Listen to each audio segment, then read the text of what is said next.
Hi everyone, welcome to my channel TBG Gallery and this is me Tribikram.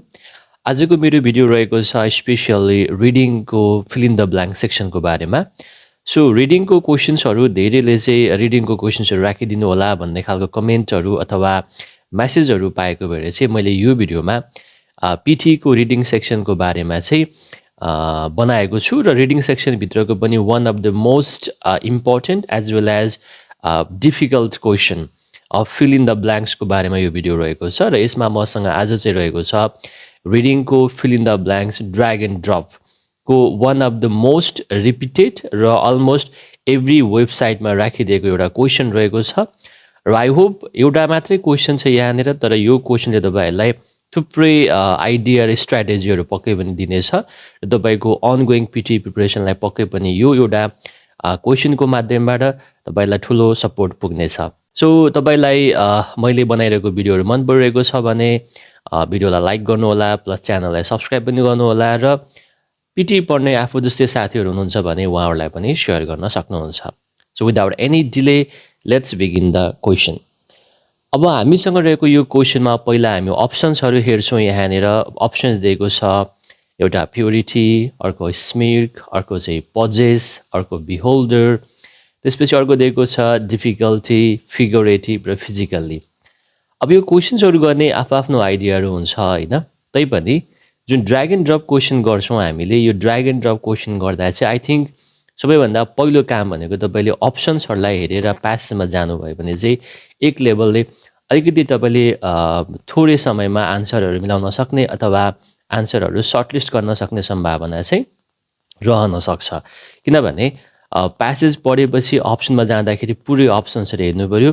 फेरि अर्को खालको gap पढेपछि फेरि अप्सनमा जाँदा तपाईले ब्याक टु ब्याक प्यासेजबाट क्वेशनमा जाँदाखेरि चाहिँ I mean back to back अप्सन्सहरुलाई हेरिरहनु पर्छ जस्तो लाग्छ मलाई चाहिँ हैन. तर तपाईले सुरुमा अप्सन्सहरुलाई सुरुमा हेर्नु भयो भने चाहिँ अथवा सुरुमा अप्सनहरुलाई पढेर प्यासेज गर्न जानु भयो भने चाहिँ अलिकति तपाईको टाइम थोरै लाग्न सक्छ क्वेशन गर्नको लागि. अब यहाँनिर हामीसँग 5 वटा ग्यापहरु रहेको छ र 5 वटा ग्यापको लागि चाहिँ यहाँनिर 2 4 6 7 वटा अप्सन्सहरु चाहिँ दिएको छ. अब हामीले यही 7 वटा अप्सन्सहरुलाई चाहिँ यो 5 वटा ग्यापमा चाहिँ फिल अप गर्नुपर्ने हुन्छ. सो सबैभन्दा फर्स्टमा चाहिँ यहाँनिर हामीसँग पहिलो ग्याप दिएको छ द भनेर दिएको छ. द पछाडी ग्याप दिएको छ र यहाँनिर इच भनेर दिएको छ. अब हामीले यहाँनिर के हुन्छ भनेर पत्ता लगाउनु पर्ने भयो. द दिएको छ हामीलाई यो द पछि के हुन्छ भन्ने कुरा भयो. इज भन्दा अगाडि के बन्न सक्छ भनेर हामीले सुरुमा चाहिँ सर्टलिस्ट गर्नुपर्ने भयो अप्सनलाई. त्यसै अर्को यहाँनिर द दिएको छ फेरि पछाडी कमा दिएको छ यो अगाडि के हुन्छ गेस गर्नु पर्यो. अर्को यहाँनिर अ लिडर दिएको छ यस पछाडी के हुन्छ भनेर खोज्नु पर्ने भयो. अर्को यहाँनिर फेसिटियस भनेर दिएको छ यसको पछाडी के बन्न सक्छ भनेर खोज्नु पर्यो. अर्को यहाँनिर एज वेल एज दिएको छ भनेपछि एज वेल एज भन्दा अगाडि जस्तो खालको वर्डहरु प्रयोग हुन्छ पछाडी त्यस्तै खालको वर्ड प्रयोग हुन्छ भनेर यो हाम्रो चाहिँ आन्सर पत्ता लगाउने one of the best idea हुन्छ. ग्याप भन्दा अगाडि र पछाडीका वर्डहरुलाई चाहिँ एकदम राम्रोसँग फलो गर्ने. अब कहिलेकाहीँ त तपाईले यी वर्डहरुबाटै आन्सर भेटिहाल्नुहुन्छ. कहिलेकाहीँ चाहिँ हामीले अब यो वर्डको बेसिसमा सेन्टेन्स पढेर हेर्दाखेरि चाहिँ अलिकति सजिलो वेमा आन्सरहरु पाउने सम्भावना हुन्छ. सबैभन्दा फर्स्टमा जाउँ हामी. अब यो द भन्दा पछाडी ठ्याक्कै यस्तै वर्ड हुन्छ भन्ने खालको लजिक हुँदैन. किन भन्दा द भन्दा पछाडी जे पनि आउन सक्ने सम्भावना हुन्छ. तर यो क्वेशनमा चाहिँ अब के हुन सक्छ त भनेर हेर्नको लागि चाहिँ आई थिंक अब हामीले यहाँनिर सेन्टेन्स पढि हेर्नुपर्छ. सबैभन्दा फर्स्टमा दिएको छ it is tempting to try to prove good looks win votes and many academics have tried. हैन अब यहाँ जुन सेन्टेन्स तपाईले बुझिसक्नु भएको छ. So good looks win votes भनेर दिएको छ हैन. गुड लुकिङहरुले चाहिँ भोट जित्छ भन्ने कुरा गरेको छ. And many academics have tried थुप्रैले ट्राई पनि गरेका छन्. The dot dot dot is that beauty is in the eye of the something भनेर दिएको छ. यो इच हो यहाँनिर beauty is in the eye of the something भनेर दिएको छ. सो अब यहाँनिर के होला त भन्दा द प्युरिटी इज दैट भन्ने सेन्टेन्सले यो सेन्टेन्समा त्यस्तो राम्रो लिंक चाहिँ राख्दैन होला. सेन्स राख्दैन यहाँनिर. द स्मिर्क इज दैट भन्दा मिल्दैन यहाँनिर. स्मिर्कको कुरा होइन. स्मिर्क भनेको चाहिँ आई मिन यो के भन्छ टिजिङ टाइपको स्माइललाई हामी स्मिर्क भन्ने गर्छौं.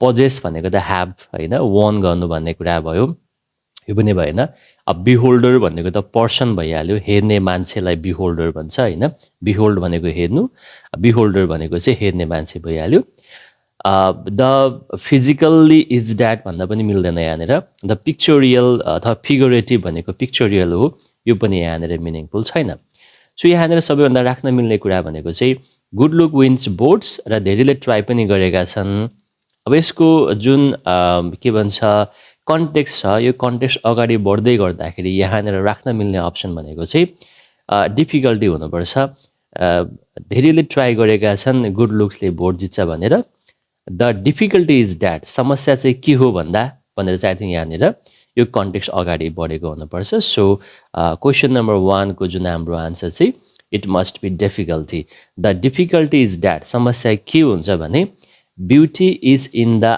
आई अफ द ब्युटी चाहिँ केमा भर पर्छ ब्युटी चाहिँ के हो त भन्दा चाहिँ beauty is in the eye of the अब आई अफ द भनेर दिएको छ अब यो अफ भनेको चाहिँ अब तपाईहरु सबैलाई थाहा छ नेपालीमा अफको मिनिङ को भन्दै हुन्छ beauty is in the eye of the what हैन कसको चाहिँ आँखामा त भन्ने हुन्छ अब यहाँ दिएको वर्डहरु मध्येमा आई अफ द भनेर यो पार्टलाई जोड्न मिल्ने भनेको एउटै वर्ड हो त्यो भनेको के हो त beholder beauty is in the eye of beholder beauty भनेको चाहिँ हेर्ने मान्छेको आँखामा हुन्छ भन्ने कुरा भयो आई थिंक एउटा फेमस कोट्स पनि छ जस्तो लाग्छ हैन so this is beauty is in the eye of the beholder beauty हेर्ने मान्छेको आँखामा भर पर्छ सो आई थिंक योसँग बल्ल यहाँ सेन्स मिल्छ हैन धेरैले ट्राई गरेका छन् तर समस्या यो हो कि र डिफिकल्टी यो हो कि ब्युटी चाहिँ डिपेन्ड गर्छ हेर्ने मान्छेको नजरमा so beauty is in the eye of the beholder comma दिएको छ and you can not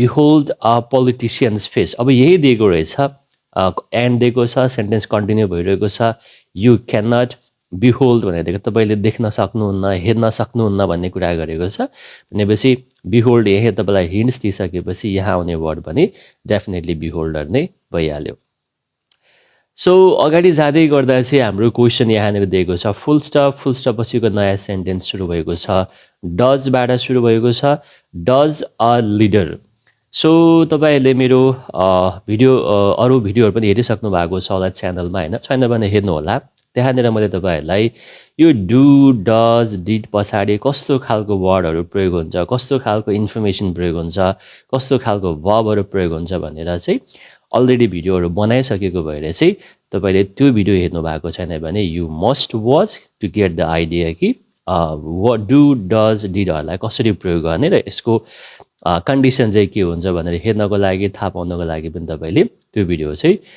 check गर्नु होला सो अब यहाँनिर डज अ लिडर भनेर दिएको छ सो डु डज डिड पछाडी आई थिंक यो क्वेशन सुरु गरेको छ हैन हामीले एस्नो क्वेशन पढ्दाखेरि जस्तै क्यानबाट सेन्टेन्स सुरु हुने इचबाट सुरु हुने डु डज डिडबाट सुरु हुने यो खालको सेन्टेन्सहरु भेटिरहेका हुन्छौं यो एस्नो क्वेशन भयो अब एस्नो क्वेशन सुरु गर्दाखेरि तपाईको क्वेशनमा यसरी डजबाट सेन्टेन्स सुरु हुन्छ भने डुबाट सुरु हुन्छ भने डिडबाट सुरु हुन्छ भने यस पछाडी आउने वर्डसँग के सम्बन्ध भएन यो जुन वर्ड दिएको छ अ लिडर योसँग हाम्रो के सवाल रहेन हामीले हेर्ने भनेको डज सो यहाँ डज भइसकेपछि यो भन्दा पछाडी आउने जुन स्पेस छ यो स्पेसमा 100% के हुन्छ त verb 1 को प्रयोग हुन्छ जहिले भने तपाई जुनसुकै क्वेशन गर्दा पनि यसरी डज डु र डिड आउँछ र यहाँनेर सब्जेक्ट हो यो र यो सब्जेक्टले केही पनि फरक पार्दैन हामीलाई यो फिल अप गर्नको लागि डज तपाईको लागि सफिसिएन्ट हुन्छ यो ग्याप फुलफिल गर्नको लागि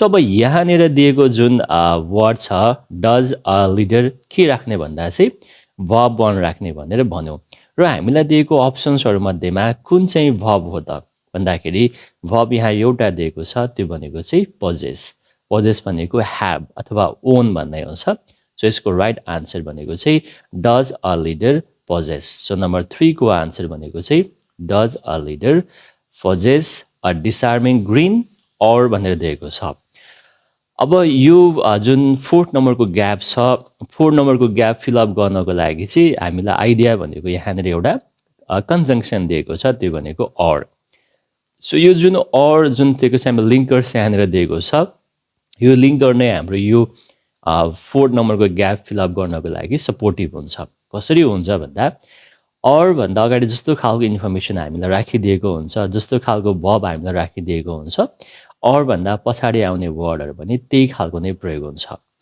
अब यहाँनेर एउटा दिएको छ डिसआर्मिङ ग्रीन। पक्कै पनि तपाईहरुलाई थाहा हुनुपर्छ डिसआर्मिङको मिनिङ के हुन्छ हैन, आर्मिङ र डिसआर्मिङ भनिहाल्यो। यो ग्रीन भनेर दिएको छ, सो ग्रीनको एक्ज्याक्ट मिनिङ भनेको आई थिंक यो एकदमै के भन्छ दाँत देखाएर हाँस्ने टाइपको जुन मिनिङलाई चाहिँ ग्रीन भनेर भन्छ हैन। और फेसिटियस भनेर दिएको छ। आई थिंक यो ग्रीनलाई तपाईले कसरी बुझ्दा पनि हुन्छ भन्दा लाइक यो जिस्काएर हाँस्ने टाइपको अथवा अब खुसी नभएर हाँस्ने टाइपकोलाई चाहिँ हामी ग्रीन भनेर भन्ने गर्छौं। और फेसिटियस दिएको छ यहाँनेर। अब यो अगाडि हामीलाई हाँसोको कुरा गरेको छ हैन, so green is a kind of smile नै हो यो। यसको कुरा गरेको छ भनेपछि पछाडि आउने इन्फर्मेसन पनि के हुन्छ त त्यही नै खालको हुनुपर्ने हुन्छ। सो फेसिटियस भनेको चाहिँ तपाईको खुसी नभएर हाँस्ने टाइपकोलाई इन्फर्मेसनलाई बुझाउँछ। अब यहाँनेर एउटा वर्ड दिएको छ स्मिक भनेको, सो यो स्मिक भन्ने वर्डको मिनिङ पनि के हुन्छ त ग्रीन भन्ने नै हुन्छ। यो पनि के हो त अलिकति टिजिङ टाइपको हाँसो हैन, जिस्काए टाइपको हाँसोलाई चाहिँ हामी स्मिक भन्ने गर्छौं। सो यहाँनेर हाँसोको कुरा नै गरेको छ। Green is a kind of smile, तपाईले यहीबाट बुझ्नु होला, बुझ्नु भएको थिएन भने पनि, र स्मिक भनेको पनि सेम मिनिङ नै हुने गर्छ। त्यही भएर अगाडि ग्रीन छ और दिएको छ भने पछाडिपट्टि पनि के आउनु पर्ने भयो त सेम टाइपको इन्फर्मेसन आउनु पर्यो, त्यो भनेको चाहिँ के हो त स्मिक भयो। सो यहाँनेर डिसआर्मिङ ग्रीन और फेसिटियस स्मिक यो चाहिँ तपाईको राइट आन्सर हुन्छ। त्यसै गरेर लास्ट नम्बरमा जाउँ। नम्बर 5 मा हामीलाई ग्याप दिएको, सबसे लास्ट वर्ड नै ग्याप दिएको छ यहाँनेर। अब यसमा के चाहिँ बन्न सक्छ भनेर हेर्नको लागि हाम्रो सबभन्दा ठुलो त्यो आन्सर पत्ता लगाउने आइडिया भनेको यहाँनेर एज वेल एज हो।